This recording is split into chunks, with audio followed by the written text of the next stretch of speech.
today I am at a very special location. I am in Trafalgar Square at a restaurant called Colonel Saab. And the reason that I really wanted to go to this restaurant is because the incredible decoration that's on the walls.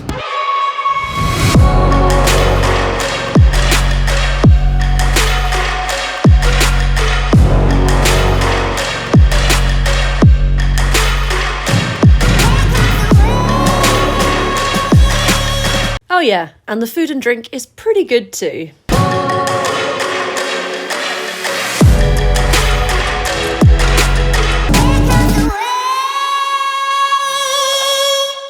Stay tuned for later in the video where we try Mem Saab's tasting menu with craft cocktails and give our full review of this culinary experience. But first, we went to find out the story behind this restaurant and the fascinating artefacts that sit inside it. And I'm with a very special friend. I'm with my friend Vatsala.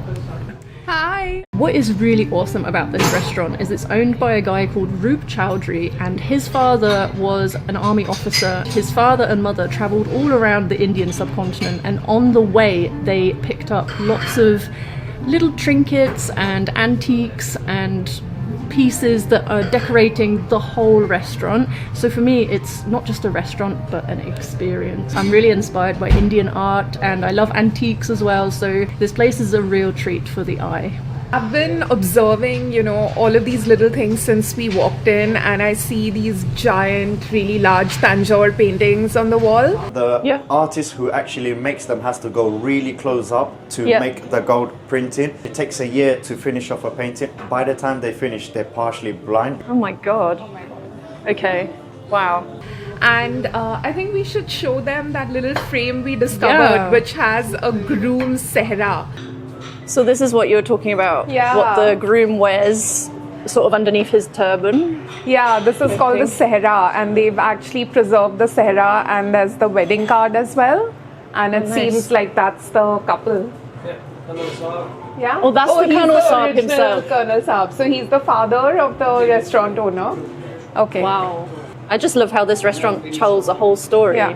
It just seems like it's a really quirky collection of memorabilia from their entire life pretty much, and it's so special that it's all been brought to London and displayed here in the restaurant. Yeah, definitely. It reminds me of like a quintessential English pub where they have lots of antiques on the walls, but they've done that Indian style and got all the stuff that they've collected in the family from India and put it on the walls. And yeah, it's a real mishmash. You feel like you're in a bit of a museum as well as a restaurant. Yeah. Okay, so over here you've got love letters from the Colonel Saab to his wife. Yeah. Wow.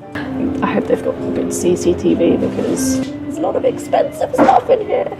So this is amazing. I was asking your colleague earlier, do you have a really strict inventory of all of this stuff? Because it seems really priceless and I don't know, potentially Madam, if you lose even one silver frame, that's if we lose one silver frame, that means we lost our job. That's how we have Oh my goodness. Because there's so much, precious stuff, not only of intrinsic value, but also sentimental value. It's like behind you, madam. Handheld fans.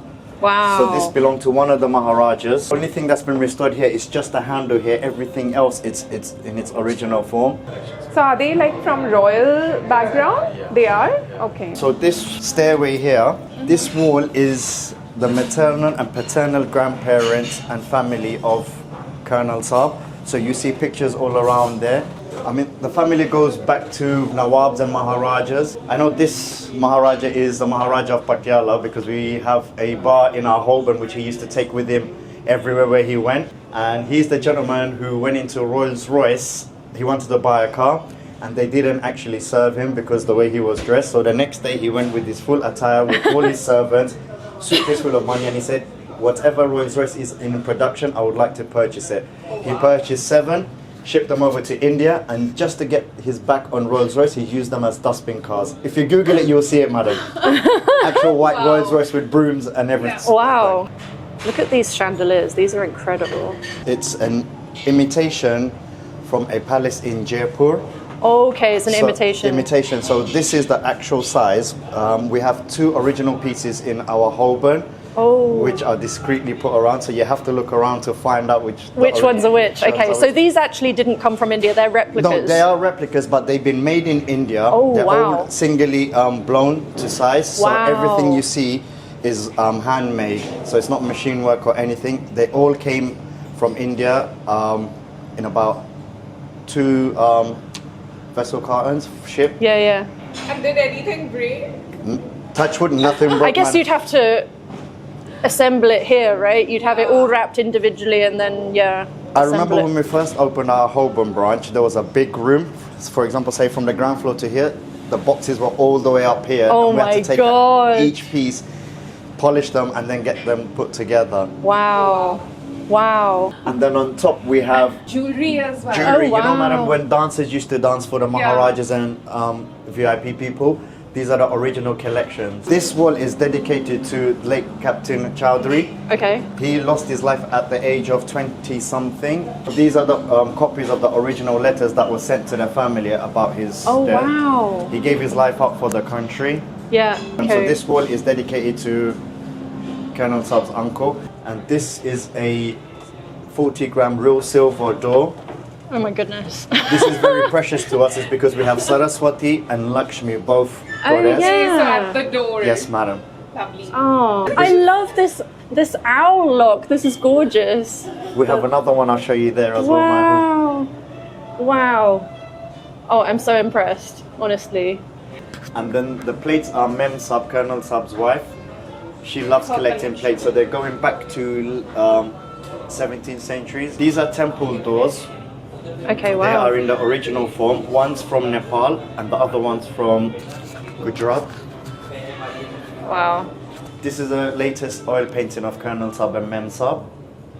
And then Colonel Saab's ceremonial uniform jacket. See all these tapestries on top. These are handmade and they're real silver. They're from Jaipur. Wow. So we have tapestry in every part of the restaurant which are from Jaipur and they're 80 to 100 years old. Wow. So we just had what felt like a little museum tour of all the beautiful trinkets and things and antiques that are surrounding the whole restaurant. We had a shot at the beginning. I forgot to press the audio. But anyway, what were you saying? It was like originated from North India. Yeah, flavors. so it's supposed to represent the Northeast Okay. on the menu, and that's generally quite underrepresented as a region. So it excited you. Yeah, so I was really excited because I'm from the Northeast, and the chili was real bhoot jalokia, which is, basically the king of all chilies. It's the spiciest chili, and it originates in Assam. And it seemed like they've brought it in because the pepper really hit, like the chili really hit my throat. It was really legitimate. But the passion fruit balls, like jelly ball things at the bottom, evened it out. So yeah. Yeah, so it was very well balanced. So we have rasam. It's traditionally eaten with rice in South India. It's like this sort of spicy, tangy soup. So they have pepper rasam, they have tamarind rasam, and I think they've served it as a soup. It looks so cute with the idli. It has mini idlis and some sort of a puff pastry as well. That's so cute. And it does, you're right, it does smell like samba type thing. So, It's supposed to be quite spicy and, really clear out your senses. Yeah. So when you're sick, it's recommended. The rasam is made with the lentils and the tomato. Okay, lovely. I like that it's got little slice of banana leaf on there as well. I'm just going to dip my idli into the rasam.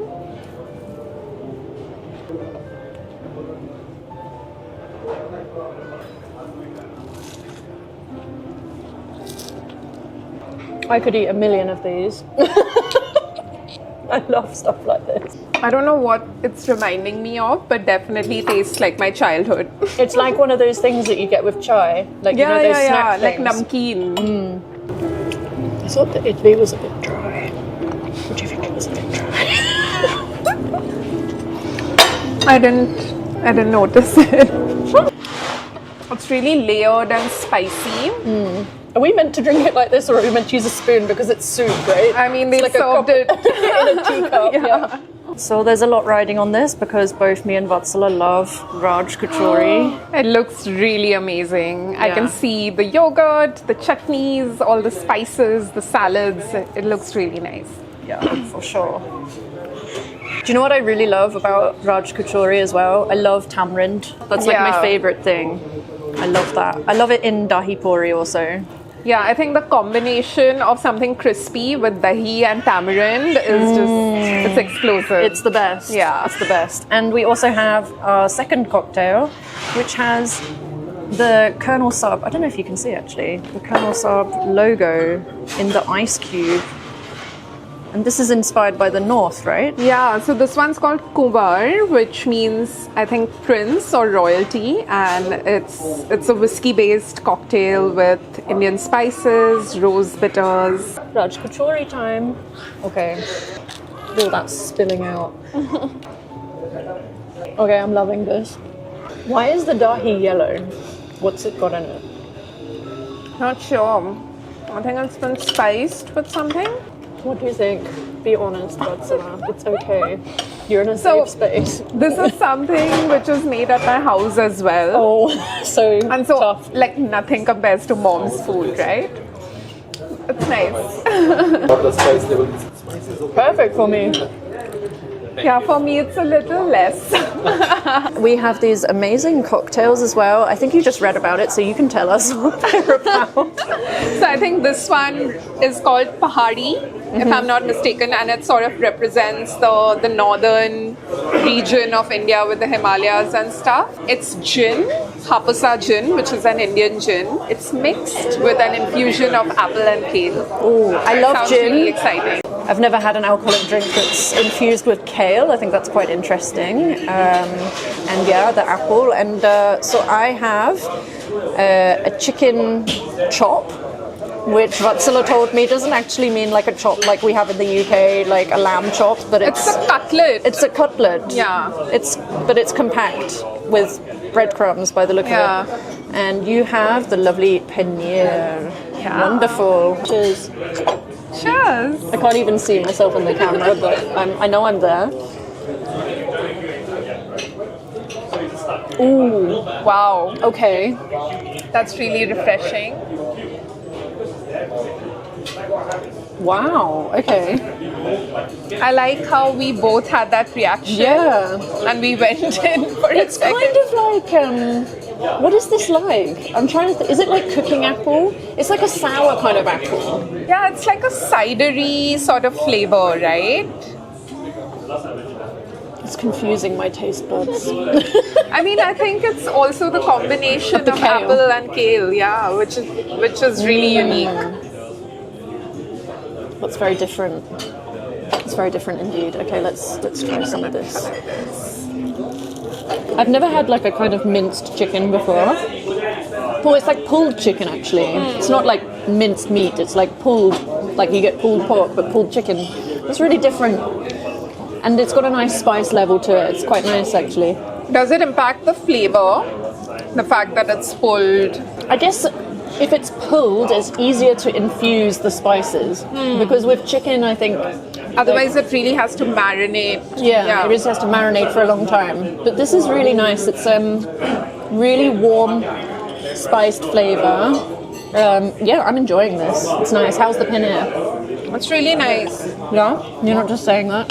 No, I genuinely like it, and I was a little bit, I don't know, I was wondering why they served it with a red chutney. It's usually with the green chutney, right? Oh, yeah. But whatever it is, it's really nice.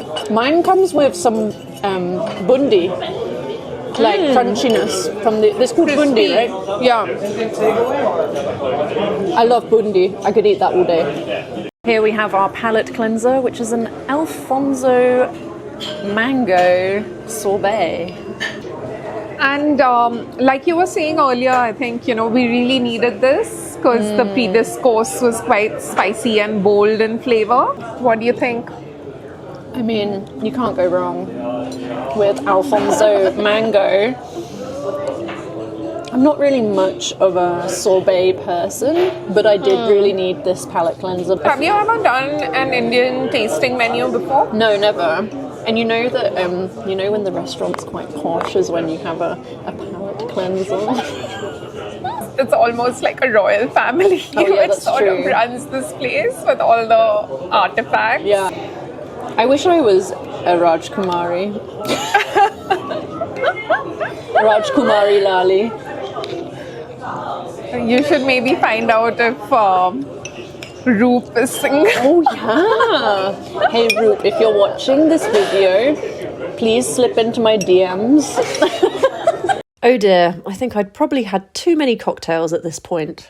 We were presented with the main course, which was a fancy veg thali for Vatsala and a non-veg thali for me. Okay, so the highlight for us is definitely the dal.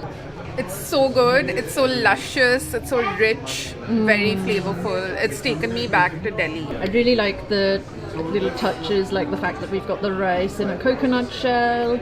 The raita is very nice. I like the fact that we've got this lovely palate cleansing salad. Not so sure about the potatoes though. We feel like they could have had more spice and maybe make it more like a Gujarati style potatoes, like where you cut them into much smaller pieces and they're more crispy with mustard seeds, as well as I think it's just cumin, right? And curry leaves. So I think it could do with some mustard seeds in there. I think that would make it better. And the lamb for me was really good. You said the beans were good, no? Yeah, the beans porial is really good, and the kofta as well. It's a vegetarian falhari kofta. Also, we have is it an arm cocktail? Yes. And you said this is like an arm papad. Yeah, so it's essentially called an aam papda or an aam papad, which is really sort of like flattened, compressed piece of mango which has been dried out. Ooh. And it's almost like a papad, thin sort of, Yeah. thickness. Yeah. Nice. Do you like it?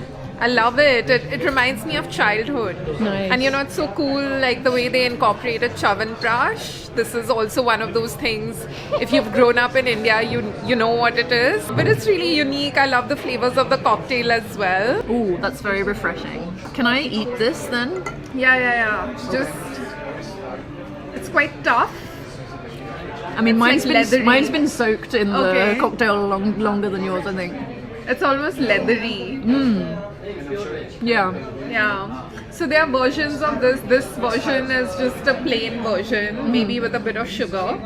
There are versions of this with like salt and chili. Oh. And like a lot more sugar and yeah. Okay. Yeah, that's good. That's going down well. A lot better than the whiskey one. That was hard to drink, that one. Okay, so this is the Mishti Doi cheesecake. And then what do you have here?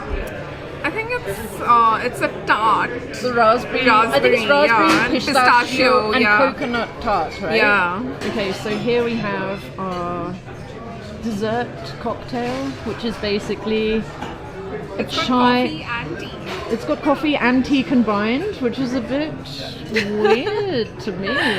Yeah, I think we need to try it. Okay, this is delicious. I'm really enjoying this. Yeah. Cheers. This honestly reminds me of cold coffee. It's such a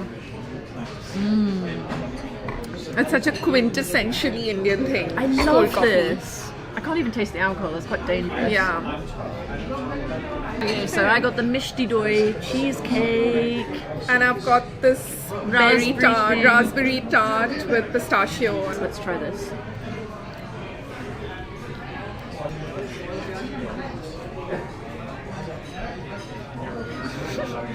But I just feel like the Mishti Doi usually has like a sourness to it. I'm not getting the sourness from this. You want to try it? Yeah. It's very subtle, which is a shame. I was expecting it to be more sour. You know? It's quite a safe cheesecake. It just tastes like a cheesecake. It just tastes like a cheesecake. I'm not getting. This is quite nice. Try it.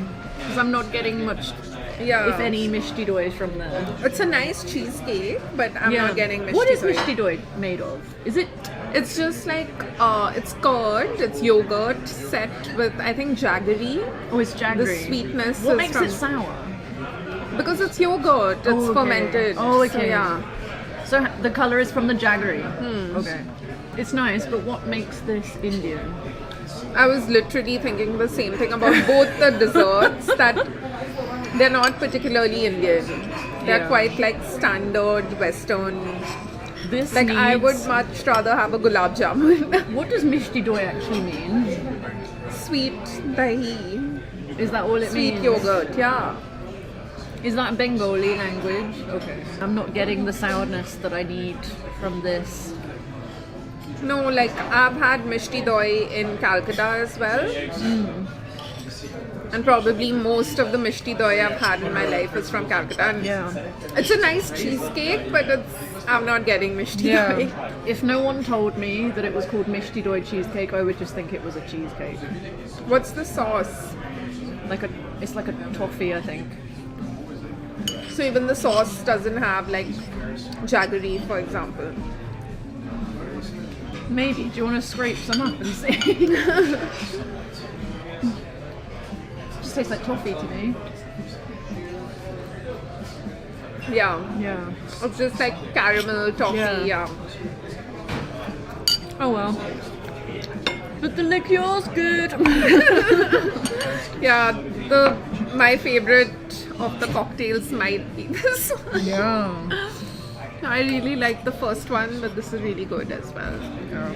So in conclusion, this restaurant is definitely worth visiting, but do make sure that you take time to enjoy all the incredible artefacts and heirlooms to get the full experience. Food and drink was tasty and interesting. It does take you on a real journey all around India, but I am a bit concerned about the cheesecake being a bit of a letdown, and perhaps after giving my feedback, they will definitely up the mishti doi flavour. Have you ever been to Colonel Saab? What did you think? Please comment below on your experience. I hope you enjoyed the discoveries that we made at Colonel Saab, and thank you so much to Colonel Saab who have gifted us this experience. Thanks for watching. Be sure to subscribe.